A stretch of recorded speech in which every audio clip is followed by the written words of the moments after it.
All right, on your cheat sheets. All right, here we go.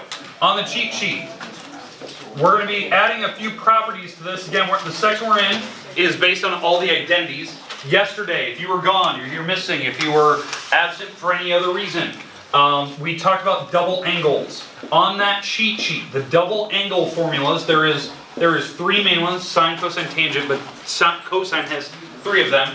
They're on that cheat sheet, not the side with the unit circle, they're near the bottom. These are all the double angles are. We'll try to do an example of that today if we have a little bit of time. Just to fill you in. They're right in the middle of the page, double angles. You're going to want to put a box around them. Now, the other ones, and again, we're going to try to do an example of that today. The second form, we did power reducing. Now, the power reducing formulas, those are up here in the top corner of that cheat sheet, but they're incorrectly labeled. So on that cheat sheet, I believe it says half angles. I think that's on the top of that top corner. You need to cross that out, and you need to put the word power reducing. Power reducing. There's only three of them, I believe. Didn't we do that So sine, cosine, We did tangent. that yesterday, but Yep. just make sure. Yep. Last ones. These are the new ones now. We only talked about the first one. We're going to do the half angles today. The other two half angles? Yep. We're gonna do both of them in a 23-minute class period? Yep. Yeah, this We is are gonna Half angle formulas. We're going to try to do an example of it.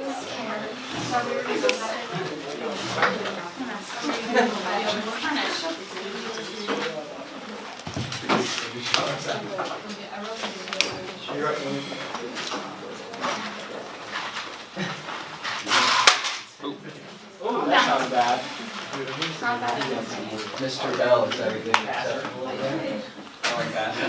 Did you put jelly beans in a Tic Tac thing? Yes. Yes. Why didn't you just bring a bag of jelly beans? All right. Okay. Hey. Okay. Half angles.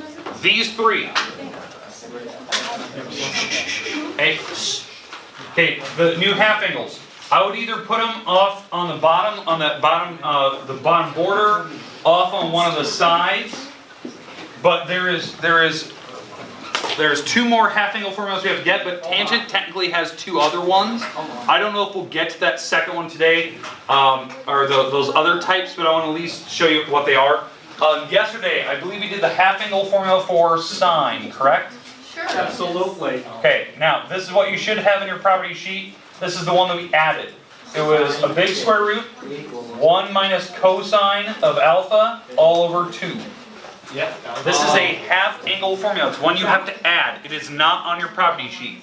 You have to add this somewhere on the side, and what you're going to label these are the half angles. These are the formulas that they have incorrectly labeled. Why are they incorrectly labeled? The ones that they actually showed on your property sheet were the power reducing, Yeah, why? and they had them labeled as half because you had to go one more step to make them, actually 2 more steps to make them into the actual half angles. The half angles are these. That's a half angle. The one that they showed on the actual like practice, or this little property sheet, was the power reducing, where it was like cosine squared of theta was 1 plus cosine 2 theta over 2. Like they showed this on the property sheet. That's not a half angle. Because half angles, you have to have the cosine by itself, not a square on it, like this. And you couldn't have theta, you had to have half of an angle. So it was kind of weird the way they showed it. It works good. I agree. All right, but let's do the other two, and then we're going to get to the examples today. Question. How long have we been putting the whole radical over a fraction? I thought we couldn't put it over a whole fraction. What are we talking about? Like this thing right here? Yeah, I thought we could have put over like a whole fraction. You can, but then we'd rationalize it later. Like you get rid of the radical off the bottom. Yeah. So, but yeah, for right now, I understand where you're coming from now. But when we actually do these, you just leave it a big radical. It's just one number. We don't need to like rationalize it getting rid of the radical off the bottom. We don't need to. What is your favorite sign, Mr. Ward? Sign? What do you mean? Like A traffic sign, what is your favorite one? Okay. Octagon is not the sign. what is the radical purpose octagon. So, all right, here we go. What is your favorite Hey. speed? Let's keep going. All right, here we go. Second one, cosine half angle. Let's write it down. We'll do an example of it. Cosine alpha over 2. All right, here we go. It is a big radical with the plus minus sign out front. 1 plus cosine alpha all over 2. Oh, that's so big. So it doesn't look much different than the other ones. I just want to make sure you guys got to see that.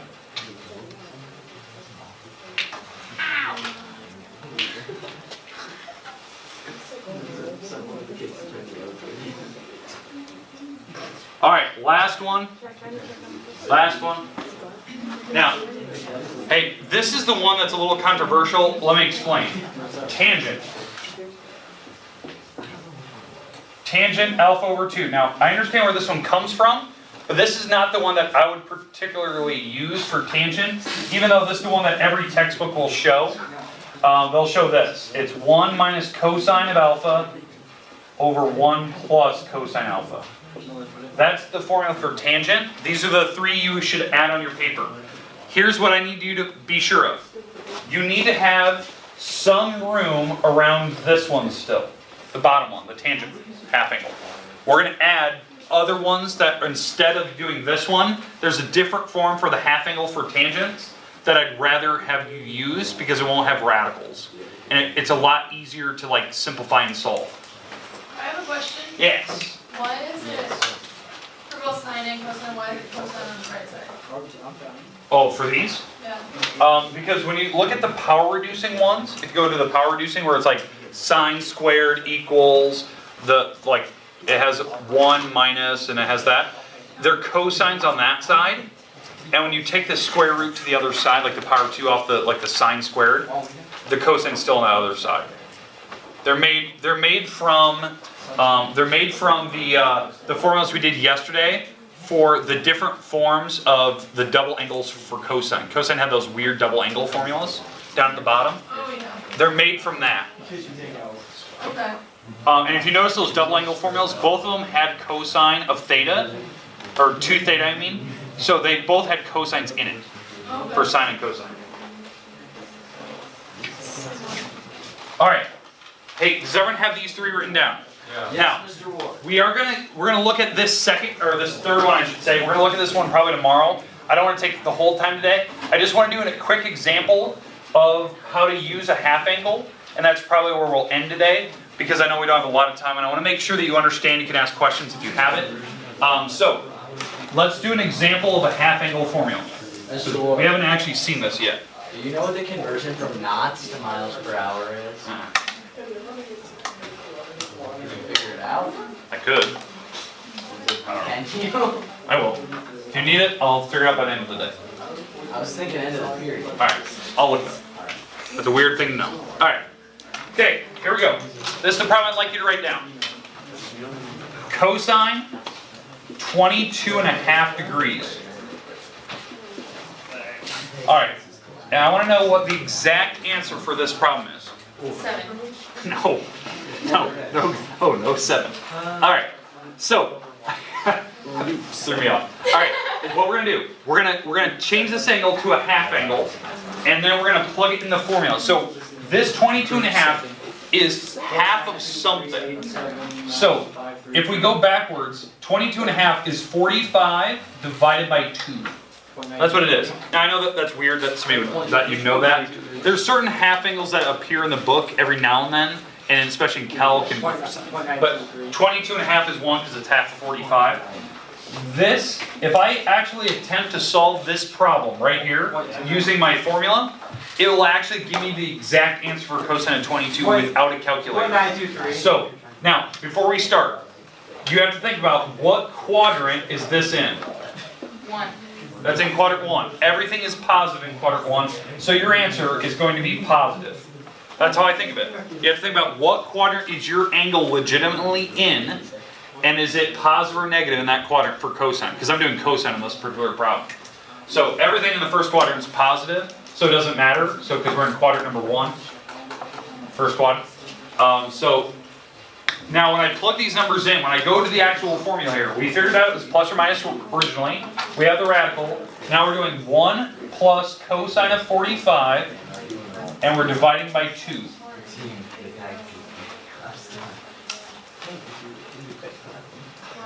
Okay. Are you sad that Stephen Hawking's dead? Yes. All right. Is it how he died? Yeah, So- yesterday. Hey, we're gonna try to finish out this problem. So cosine of 45, if you look at the special triangles, the cosine of 45 is 1 over root 2. So again, you can use your unit circle to figure that out.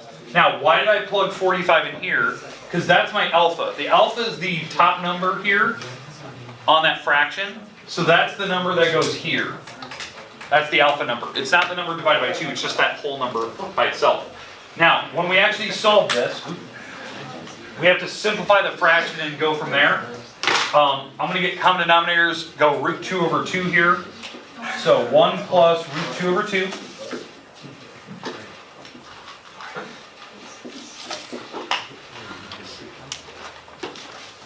Okay, so I want root 2 over 2. I need to add these fractions together, so let's get common denominators.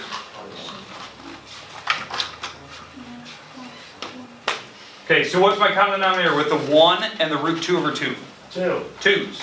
So I'm going to make this 2 over 2, which is the same as 1. So I can actually add across. And then I'm going to show you a shortcut for how to actually get that final answer. So if I add straight across, here's what I have. I have 2 plus root 2 over 2, and then this is all divided by 2. That's a lot of 2s. There's a lot of 2's. Here's the trick. When you're actually getting a complex fraction, what you're allowed to do, if you want, you can make this a fraction down here, That looks very unsatisfying. and then you can do the reciprocal. But here's my little trick. Anytime you have 3 fractions on top of each other, like this, it's like a number over a number over a number, like there's 3 levels. You can just squeeze the bottom 2 levels together, because you'd actually do a reciprocal anyway. So I can just squeeze these 2 levels together and put them side by side, and just multiply them across. So what you're actually going to get is this. 2 plus root 2 What the? over 4. Fell out of her chair. Nicole just fell out of her chair. Hey, let's go. And then the last step here, you have to take the radical of 4, because Holden, you actually asked the question earlier, why do we have a large fraction, or a large radical? You're not normally allowed to do that when there's fractions. Well, in this case, when you do these problems correctly, usually the bottom always works out to be a perfect square. Oh my gosh. So you're always allowed to take the square root of the bottom and the top. So this is what we have. My final answer on this problem is going to be this. The radical is just on the top, and the bottom is not in the radical anymore because I already took the square root of it. And I know that's goofy that we have the 2 plus root 2 in a radical, but that is the correct answer. Okay, that's the exact answer for this problem, and it is positive because we're in that first quadrant. That's the exact answer for whatever the cosine of 22.5 is. Now again, a lot of people always ask, well, what are we doing that for? Like, what would be a purpose of having 22.5? This is to show you the idea that we can actually find any trig function for any type of number, including decimals. You can do halves of certain numbers. You can start breaking things up. So there's different ways of doing problems than just the set ways we did earlier this year. So we're going to try to do more examples of this tomorrow. Now tomorrow, we need to do the 2 forms of tangent, and we're going to get homework tomorrow. Okay, so make sure you have your textbook with you tomorrow. Okay? All right. That's it for today. We're done. What are you? Hey, and you gentlemen are not allowed to sit together. Why? Because I just stopped.